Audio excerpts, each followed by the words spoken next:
So again, last episode nga, pinag-usapan natin yung bagong immigration pilot program sa Atlantic region ng Canada. So pinag-usapan natin last episode yung processing time, kung paano, and ano yung mga steps na dapat gawin para makapag-apply doon sa Atlantic Immigration Program. So nasabi rin natin na ang unang-unang kailangan is magkaroon ka ng job offer. So today nga, ang pag-uusapan naman natin is paano gumawa ng resume na sa tingin ko applicable or yung mga acceptable ng mga Canadian, at paano makakuha ng trabaho dito sa Canada. Ano yung mga website na kailangan gawin, ano yung mga dapat gawin. So yan ang pag-uusapan natin today.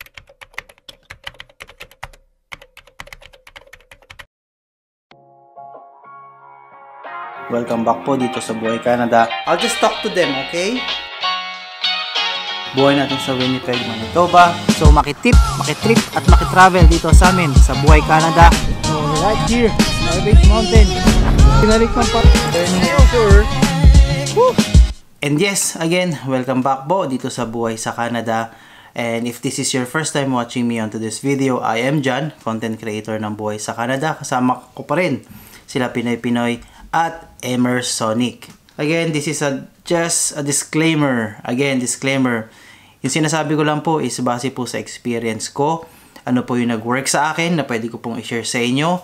Kaya if in case meron kayong magandang paraan, comment down below para ma-share natin sa mga kababayan natin na nagnanais na pumunta rin dito sa Canada. And yung mga input nyo is malaking tulong din po. Just comment down below. So, pag mag-a-apply ka nga ng trabaho dito sa Canada, ang unang-unang kailangan is maganda yung resume or tinatawag nilang CV. Ano ba yung format na kailangan or na dapat na gawin? So, for me, ito yung ginawa kong format. For the past 3 jobs na in-applyan ko, ito lang yung ginamit kong format. So, first, we'll go about sa details. Details ng alin? Details ng name, address, and email, pati contact number. Yan yung pinaka-importante sa lahat. Yan yung gagawin mong header sa pinakataas ng resume mo. Ito yung unang-unang gustong makita ng mga employer. Ano yung mga dapat na hindi mo ilagay sa mga personal details mo? Ayaw nila na may picture. Ayaw nila na may mga vital statistics. Ayaw nila na may mga birth date. So, pwede yung kasi tatanungin din naman nila sa yan kung pumasa ka sa kanila, to follow na yung mga information yan. But first, ayaw nilang ng mga Canadians yun. So again, no picture, no vital statistics, yung age, weight, height, color of your hair, color of your eyes. So it's a big no-no for them. So meron na tayong personal details. So ang second is yung lagyan mo ng objective. Yung objective, yung position na ina-applyan mo. Ang susunod na criteria is ilagay mo yung qualifications. Yung qualifications na hinahanap nila, kung gusto mo ilagay mo na lang din doon. Siyempre, i-word by word mo na lang din na baguhin. Pero yung qualifications na hinahanap nila, dapat possess mo yon, dapat ikaw talaga yon. So, yun yung needed or bakit nila kailangan, or tatanungin mo rin sa sarili mo or tanungin mo yung sarili mo bakit kailangan ka nilang i-hire. So, ilalagay lang nyo lang dyan is yung work experience na kailangan nila. So, wag mo nang ilalagay dyan yung kung ano pa yung experience na hindi naman related doon sa hinahanap nilang trabaho. So, next, yung education background or your training courses na ginawa mo. Ilagay mo yan dyan lahat. I-summarize mo kasama yung date and even yung certificate kung meron ka. I mean, yung hindi certificate, isama mo yung title at yung year kung kailan nagawa yon, para at least updated yung mga employer. And last, this is also important, try to limit the number of pages na ipapadala mo sa kanila. So ako, naging supervisor din ako before sa isang company. So isa sa mga hinahanap nila or isa sa mga gusto nila is dalawang almost minimum of 2 pages, maximum of 3 pages.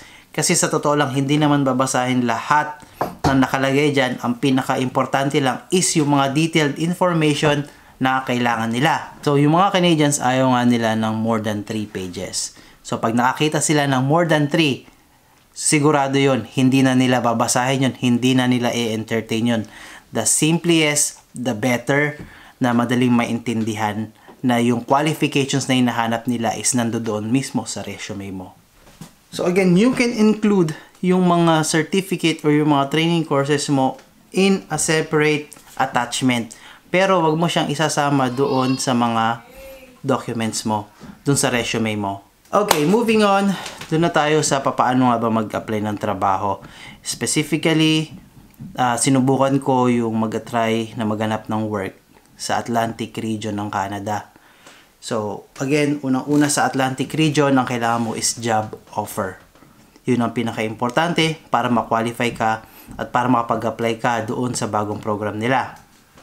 So, for me, kung ako tatanungin mo, yun yung una kong gagawin. I will check on the list of designated employers na nakalista ron sa website nila. So, currently, meron na silang tatlo yata yung meron na. Last time, nung sinabi ko sa video natin, meron silang, meron ng employer ang Newfoundland and Labrador. Naglabas na rin ngayon ang Prince Edward Island ng mga designated employer at pati yung Nova Scotia and New Brunswick. Check nyo na lang, or if meron ako nakitang link, ilalagay ko na rin yan sa description below. Sinubukan natin mag-search ng work dun sa Atlantic region. But I found out na hindi siya madali. You really need to be more or to become resourceful sa paghahanap ng work. Pasensya sa paghahanap, because hindi lahat ng designated employer is naghahanap ng overseas worker. So yung ibang designated employer, ang hinahanap nila is yung mga worker na mismo nandito na sa Canada. It's either permanent resident or Canadian citizen na pwede nilang papuntahin doon. So nung nag-a-apply nga ako, based on my experience, nung ako mismo yung nag-apply, I feel like mababa yung chance to get the job offer because nga mataas ang competition.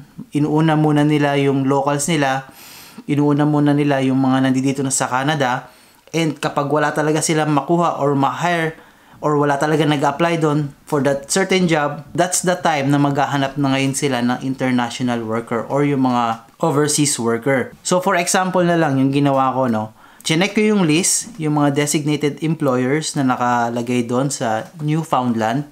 So, pumili ako ng isa. Hindi ko makita yung detailed information nila. So, what I did is pinuntahan ko yung job search engine na alam kong reliable, which is yung Indeed.ca. So, nung nag-search ako ron, chinek ko kung open ba sila together with the location.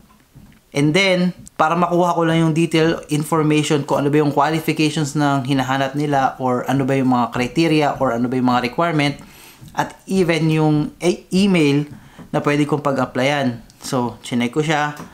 And unfortunately, nakita ko rin doon na hindi sila nag-hire ng international worker. Ang kailangan nila is yung nandito na mismo sa Canada. So, it's frustrating. Pero, again, if you're looking for a job dito sa Canada, you may try to look sa mga website na to. Dito rin ako naghanap ng trabaho, dito rin ako nag-check ng trabaho pag nung time na unang dating namin dito. Ito yung Indeed.ca, Workopolis, and sa Job Bank. If you have an express entry application, makaka-search kayo dyan sa Job Bank. But for now, Indeed.ca and Workopolis, pwede kayong mag-check ng mga employer or yung mga naghahanap ng trabaho kasi dyan lahat nila pinopost yun. Para ka nanghuhuli ng isda sa dagat na ang gamit ay bato. So, the more stones you have, the more chances that makakahit ka ng trabaho dito sa Canada. And be mindful, just be resourceful, maging matyaga ka lang. At kung para sa iyo ang isang bagay, kahit imposible magiging sa iyo yan. So again, maraming salamat po.